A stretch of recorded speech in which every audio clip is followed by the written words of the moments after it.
All right. So if you've made it this far, congratulations. Now you're going to get treated to something really cool. Some serious shit. If you want to read the book, I'll put a timestamp when we start right here talking about it, because I want to give some spoiler-free thoughts. Like that's how we do our reviews. We give a quick little spoiler-free discussion, and then we do mean quick, because we're going to jump right into the spoilers. Right. So might as well turn it off now. Spoiler-free thoughts on Green Lantern Earth 1, Volume 1. I do want to preface this with, to the people that don't know, I want to say back in 2013. No, 2010 maybe, 2012 in that area. All comics, because it started have a with history of reimagining their characters. Right. The Earth 1 line is a DC line that is in its own continuity, and it is created as a way to be a modern retelling of your favorite character's origins. So they have 3 volumes on Superman, 3 volumes on Batman, 2 volumes on Green Lantern. They only have 1 for Wonder Woman. They also have a Teen Titans book. They said they're doing a Flash, but I haven't seen anything about that in a while. So, and I like it. It's cool, especially for if they're very contemporary. So if you really want to get somebody into comics, this is a cool way to do it. Right. You just need to make sure to explain to them that it's not in like a mainline continuity. It's its own continuity. Yeah. And I don't know if there's a plan to do a Justice League Earth 1 at some point, but I wouldn't be surprised. As far as I know, I haven't really seen them. Yeah, I haven't seen the other books reference each other. Right. So. Yeah, I think kind of the point is, I mean, I'm sure that at some point some editor will be like, we should get these guys. But I'm willing to bet that when they proposed it to the creators, they were like, they'll just be self-contained.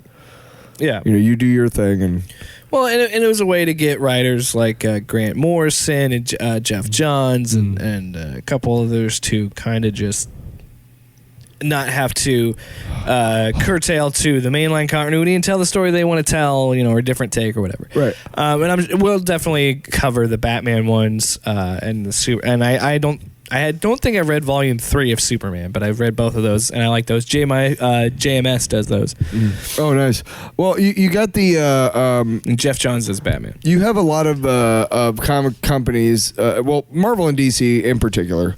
They have such thick continuities. I mean, just literally, you could follow one particular part of continuity for like an entire year and still not get everything about it. And then here's the worst part. While you're studying that particular piece of the continuity, the rest of the continuity has gone ahead and moved forward. So now you got all that shit to catch up on. You see what I'm saying? Yeah, it can be really, really irritating. So sometimes in an effort to recruit new readers, they will do something where they, for instance, the Ultimate line of comic books for Marvel, DC actually did one reimagining. They have a lot of reimaginings with those Elseworlds books, but one thing that I really liked is when they had the Just Imagine, when they did Stan Lee, rewrote all the DC characters, and that was really, it wasn't super great, but it was interesting. Yeah. So I went to grab the book because I want to get the names. So Green Lantern Earth 1, Volume 1 and 2 are written by Gabriel Hardman and Karina Becco, which they're married. Oh, yeah. I didn't know that until I read it in the book. They mentioned it. Yeah. I like at the back. It's like, I like it. What he likes to do in his spare time is this, and spend time with his wife, Karina Becco. I was like, oh, that's cool. Wow. And it's kind of weird because you don't really see a lot of married writing duos, especially in comic books. It's also art. Louise and Walter Simonson. Art by Jordan Boyd, which, by the way, Jordan Boyd kills it in both these books. The art is fantastic. He killed it. So, sorry, I didn't mean to clear my throat there, but let's talk about Green Lantern Earth 1, Volume 1. Spoiler-free thoughts. I'll go first. I love that in this story, Hal Jordan is an astronaut. Yeah. I think it's really cool. I think it's a contemporary spin on him. And yes, you could make a contemporary pilot, but this is him being a pilot in a different way. And that's just a cool thought. So I like that a lot. It kind of is his original origin on steroids. Instead of being like a test pilot, he's an astronaut, which honestly lends a lot more weight to the story. I think. And he's not just an astronaut. He's like mining. He's trying to mine planets. In fact, at this point, he is no longer an astronaut, but he was. He's now like a miner. A space miner. Yeah. And in this story, it seems like that Earth's technology is advanced. And in volume 2, I'll tell you this because I'm about halfway through volume 2. This isn't a spoiler for that. Because of Hal's existence and because of him being a Green Lantern, I think this, and they don't say this out loud, but I think it increases their ability to communicate with extraterrestrials because he can go out and protect them and show like, hey, this place is protected by a Green Lantern, it's safe, in case we want to bring in extraterrestrial refugees, extraterrestrials, extraterrestrial aliens. No, I mean illegal extraterrestrials. Listen, I said you could bring 10 extraterrestrials. You brought 12. You have some extraterrestrials. So, what do you think about how they portrayed Hal Jordan in this? Their version of Hal Jordan. So when we first meet him,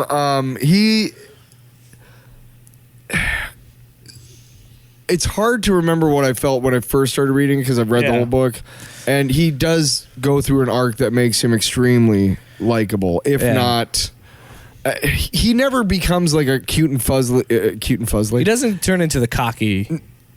Well, he's kind of a jerk, but at the same time, it's less of like, hey, I'm a big old, I got it. I'm a Green Lantern, dude. I got this. It's less than that and more of matter of fact. Like he just knows that the confidence is not cockiness. It's just sheer confidence in knowing that.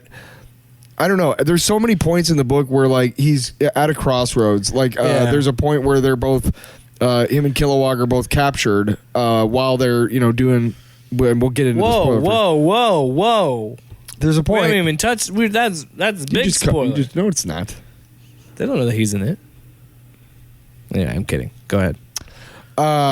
But like they're trying to figure out. There's a lot of hopelessness in this book, right? But he always seems like he's got hope no matter what, and that's what is really compelling about this version of Hal Jordan. I think is that you can tell that he's using his willpower. He's very resilient, and he's written that way. He's written in the way that he doesn't have doubt, really. He just has problems and solutions. Yes. And that's really kind of a compelling way to write him, I think. Yeah, and I totally agree. I think this is the most likable Hal Jordan I've read. He first comes off as kind of a dick, but then because there's just moments in this book that are it's hopeless. It's like there are parts of this book. Lot of parts. I remember reading it. There's a section of this book where it is like you feel, and it's that's what's so good about this book. It's so well written that like you feel for Hal, and when he's in the situation he's in, and you're like, you don't know how it's gonna. You know that he's gonna get out because you know that this is a Green Lantern story. He's gonna do something fucking awesome and get out of this. But in the it's also in the rules of the Earth One. So I remember reading it, thinking, man, this is a really fucking dark Green Lantern book. Yeah. And but then it has moments that like are so triumphant in comic booky and superhero, and you're just like epic, and you're just like, fuck yes, this is a comic book. This is a superhero story. Like it pulls you out of it, and it gives you, it does an amazing job of making you feel hopeless in the story, and then immediately lifting your spirits up when you know what's going to happen at the end of the story, and you're like, yes, he's gonna, like, it's awesome. So great comic book artist. What's the artist name again? Let's get that one more time. Jordan Boyd. Great comic book artists. What they do is they're working in a frozen medium. Okay, there's no movement in the medium. I mean, you have to create movement, if you will. There are panels on a page, right? Really excellent comic book artists are able to imply kinetic movement from panel to panel, and also, regardless of whether the face looks like a real face or not, are able to convey emotion through facial expressions. Yeah. And there's one in particular part where somebody steals the ring, and it doesn't get well for them. Yeah. They're completely alien. But yet somehow Jordan Boyd is able to convey this being's facial expression, and you cannot help but see rage, anger, revenge, hope. I mean, you got to give it up for the art. That's also something that makes a good comic book is you read the book and everything else around you falls away because you're engrossed in the art and the story, and it just becomes your I love world. the way that it's drawn because when he's flying through space, at times that is used as a divider between panels. Yeah. Oh yeah, yeah. The usual grid, like the way that it's paneled is there's so many unique shots, and I love that and I think that's what drew me to comic books, and that's always drawn me to comic books is just that unbelievable cinematic flair. Like you were saying, that's only in this 2D comic books are done right, man. They can leap off the page. Yeah. And this book does, and it's really the does. Jordan Boyd art. Because when he flies in this story, it's so well done because they understand that what makes this stuff is so cool is when you can show these people doing these incredible things, and to see like him like jet across space and rip through a manhunter and the action scenes are bad. Here's another really good. We'll wrap it up here. Of we'll course. get to spoilers. Nothing against the writers whatsoever, but I would read that first volume, and if I had never read it before, without any dialogue whatsoever, no writing whatsoever, just the art, and kind of figure out what the story is. Yeah, that's also a good mark of a great comic book artist. Yeah, is that you can look from. Honestly, anyway. if let's get to the spoiler shit. Well, if I'm Warner Brothers, I would follow this storyline. To make a new Green Lantern, I would follow this because I think it's the most cohesive. I think it's the most accessible, and especially the way the Green Lantern is in normal. It's so heavy. Talk about. Look, I love the character Green Lantern. Me too. But I'll be very honest with you. I haven't read a lot of books. I've read some of Jeff Johns stuff, but this is the first time, and this is what I wanted because I'm someone who there's just so much lore. It's so much complicated continuity with Green Lantern. I'm like, I want something simple. I want something easy. And that's why I love these Earth 1 lines, because you can take something like Batman and Superman, something that I'm well aware of and something I know, and make it new. You could take something like Green Lantern where I'm like, I don't really have a Green Lantern story that I really latch on to, that I really think, I could name a couple Batman stories. If you're like, what's your favorite Batman graphic novels, or what's your favorite Batman storylines? I could give you a couple. Yeah, me too. Green Lantern, I would talk about I fucking love the Blackest Night storyline. That was awesome. Like, I love that they did a new spin on DC Zombies with that, and then there are some really cool things. But like, this is something where I'm like, to me, this is how you tell a Green Lantern story. Yeah. This is how you build on that lore, because while it does talk about Oa and it talks about the things that are intrinsically tied to the Green Lantern, it still does it in a way that's new and accessible, in a way that's like, we're not going to have to deal with all this fucking... It's not a convoluted... It's not this drawn-out conversation with these blue guardians, like these big-headed aliens that you're like, oh my god, let's just get to the next thing. Because we all know that the council on Oa is the most boring thing about the Green Lantern. Like, I'm sorry, it is. And they tried so hard. Like, I remember when Johns was doing his run, they brought in the Guardians, and they brought in the first Lantern that was like killing the Guardians. I was like, I don't fucking care about the Guardians, man. I don't give a shit. They're the least exciting thing about Green Lantern for me. Anyway, let's get into spoilers. So if you haven't read the book yet, you know the rules. Listen at your own risk. Let's get into it. I want to talk about Kilowog. Can I really, really, really quick talk about that person who stole the ring? Sure. Okay, so there's a part during the spoilers now. You can say whatever you want. Yeah, there's a part during the that there's a section in the book towards the end, and I don't want to give too much away, but it is the most hopeless part of the book. It actually takes up quite a bit of the book, where he is basically stuck on Oa, and which you don't know that. You think it's just a slave, right? But this like tentacled kind of the blue female creature that steals the ring from him because she's trying to help him escape. He falls asleep. She takes it.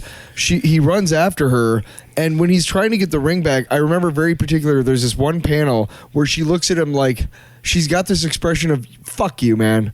I'm taking this ring and I'm doing what I want with it. Yeah. Right before a manhunter just blows her away. Yeah, she instantly gets Boom, killed. just vaporized. But the way, again, the expression, this is an alien being. A completely new being that I've never seen before, and yet I can see that the artist conveyed those emotions in that Yeah. face, and that Yeah. was what I was talking about. I wanted to really make sure you knew what part. No, I was knew it. talking I about. knew it. I figured you did.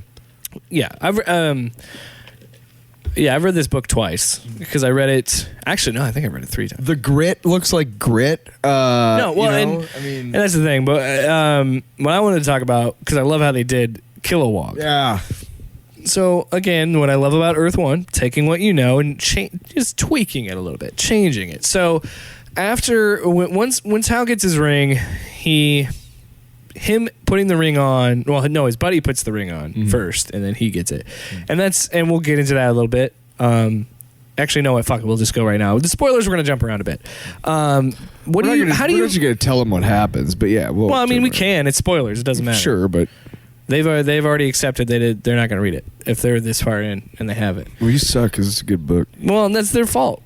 Jerks. Anyway, so when Hal gets the ring, he awakens. And by the way, the ring doesn't choose him. Which, how do you feel about this? I feel good about it.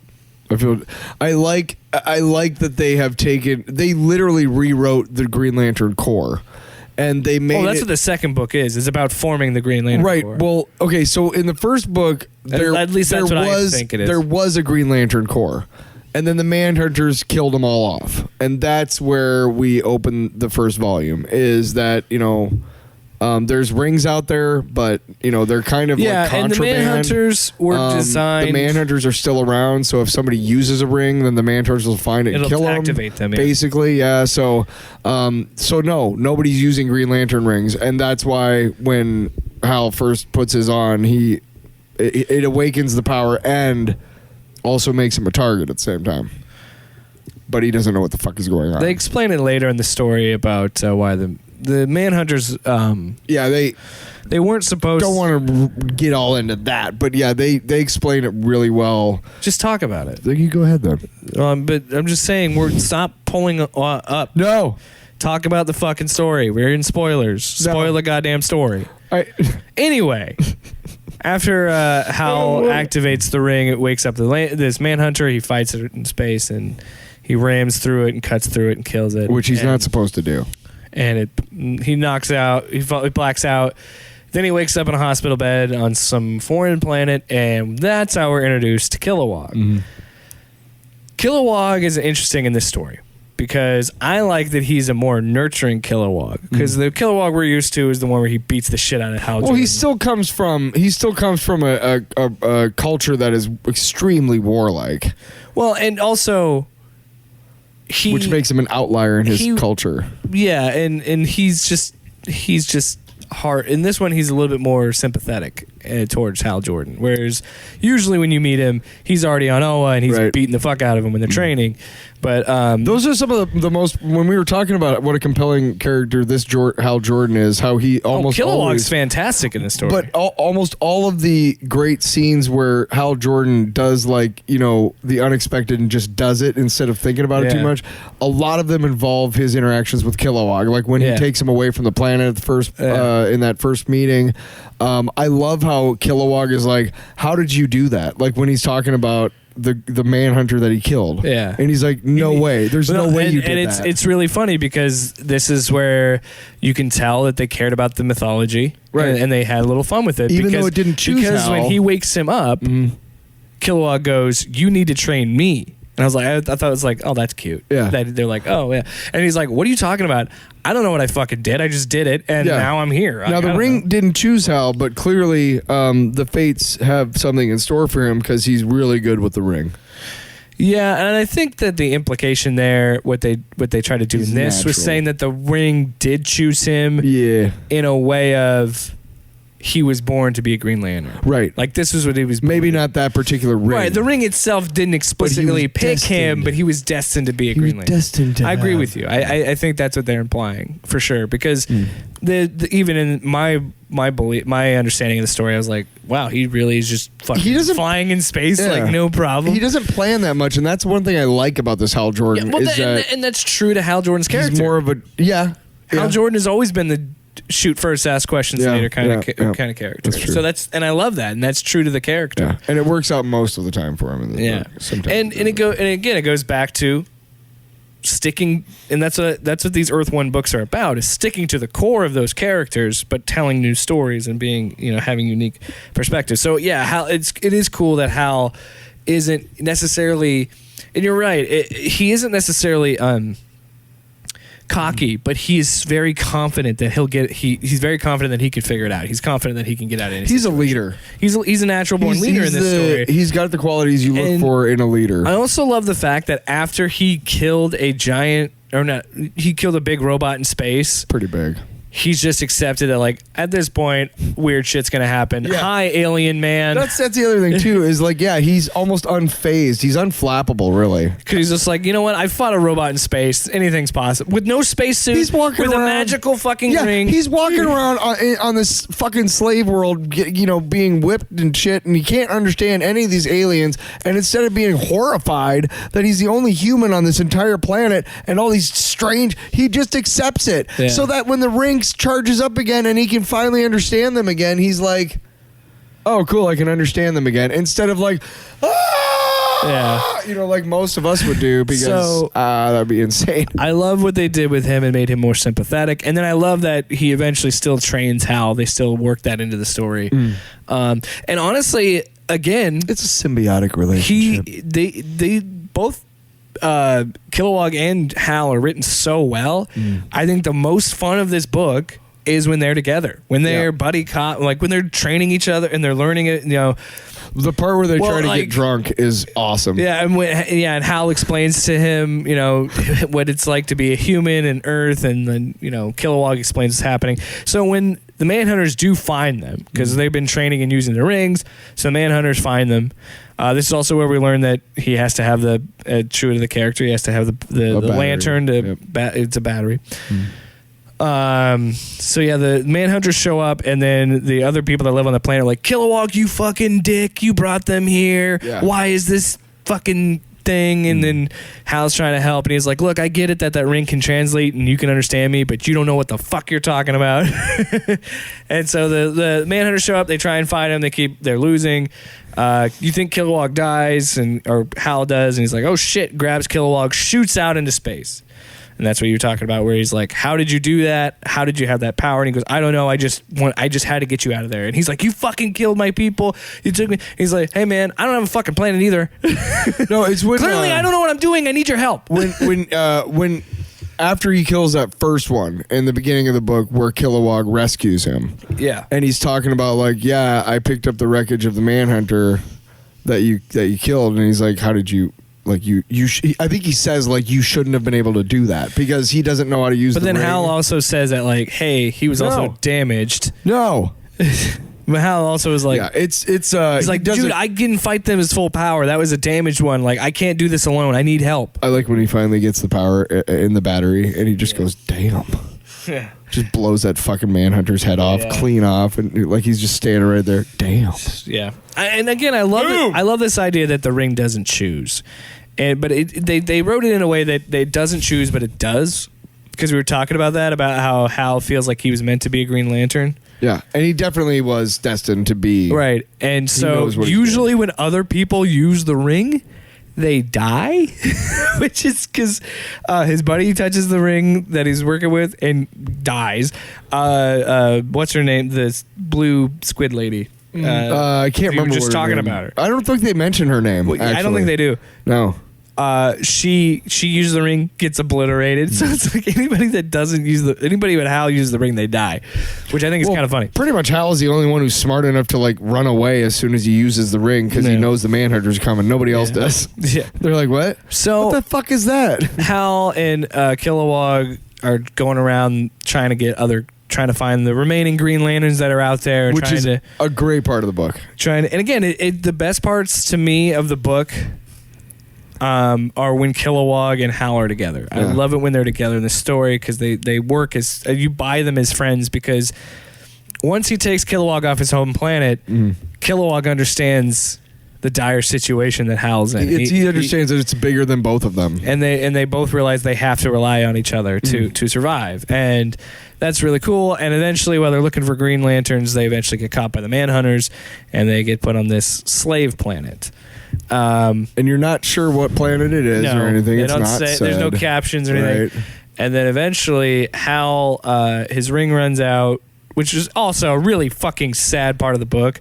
Is he's in a cave with Kilowog and they're losing charge on their rings, and they start can't understanding each other. I was sad. Like that hurt. That broke he my gets heart. up and he's like, I'm gonna go try and find some, and then like that's when the Manhunters attack. Yeah, and he's like, well, and then he realizes, oh, He doesn't know what happened to Kilowog because when he wakes up on the planet, yeah, he's you nowhere don't around. see Kilowog again until the end, For and a you're while, like, yeah. did they kill off Kilowog Yeah. off panel? Those fucks.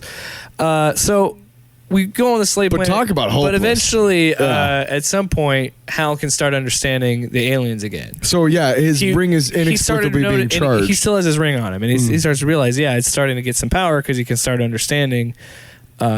He hurts other his. things. I think. Okay, so if I remember correctly, and I just read it, kind of skimmed it last night. I've already read it once, but I skimmed it last night to refresh my memory. If I remember correctly, he hurts his hand at some point, and so his right hand is all bandaged up when they catch him. Yeah. So at one So he point, slips the ring off. well, he's like digging something, and part of his bandages come off, and Yeah. he says he sees oh shit, and Yeah. that's when he puts his ring off. But yeah. that's the only reason he has a ring and nobody else on the planet does. Yeah. So that's and he just starts luck. to notice he's It's getting just- a charge, yeah. and then Yeah. he finds out that he gets a transmission from.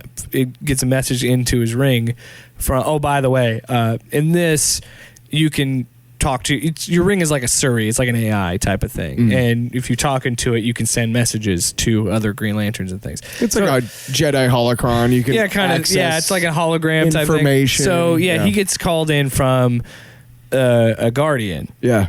Who's dressed in a spacesuit. perceived to be probably the last Guardian, Right. Because I think in this continuity, they're saying that the Guardians were killed by the Manhunters. The Manhunters didn't just hunt Green Lanterns; it also hunted the Guardians, and that is what's implied. So there's like, oh shit, a Guardian's talking to him. So he's like, hey, look, the reason your ring's getting a charge is this is Oa. You are on Oa. Yeah.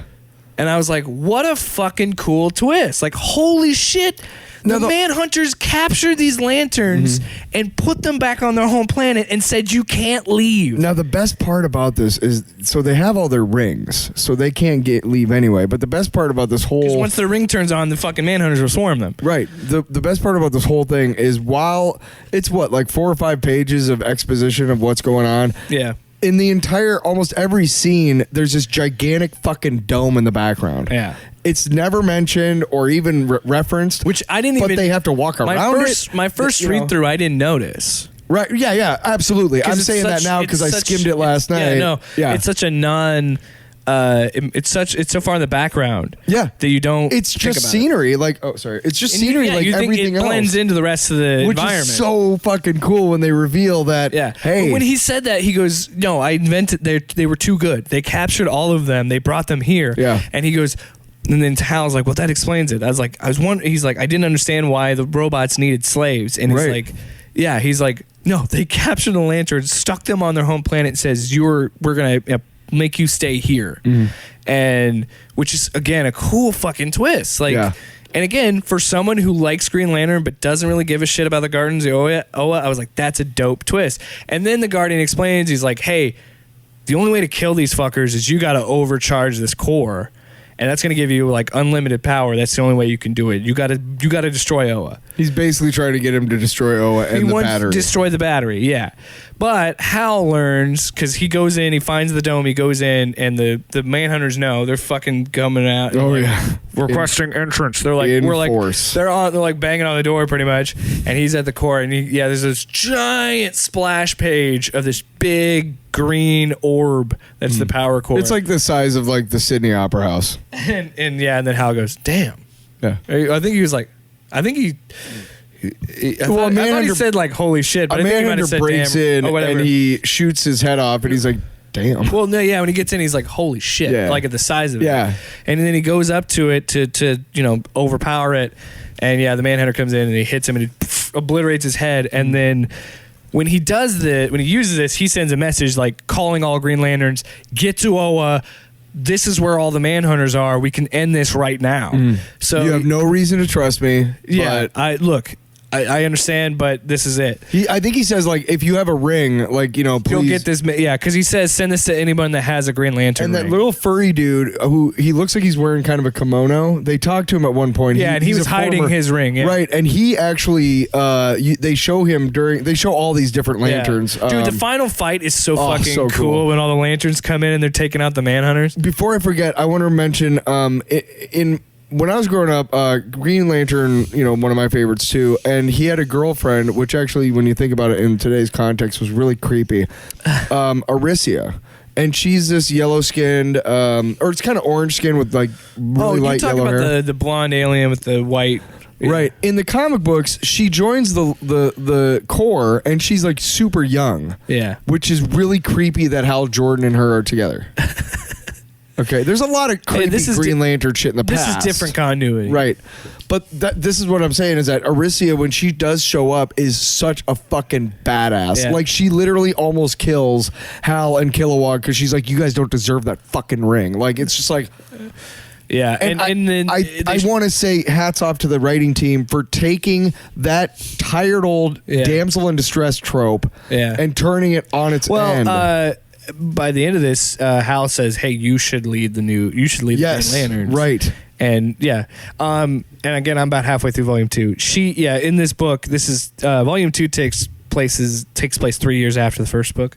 And yeah, she's the leader of the Green Lantern Corps, which is like cool. So they flipped it on its head. It's not Sinestro, it's not Hal, it's her. So Yeah. I thought that was cool. Yeah. So the Lanterns all show up. They have this big climactic battle, and they fight all them. They don't kill all the Manhunters because the Manhunters are spread across the entire universe. But the majority of them were on Oa.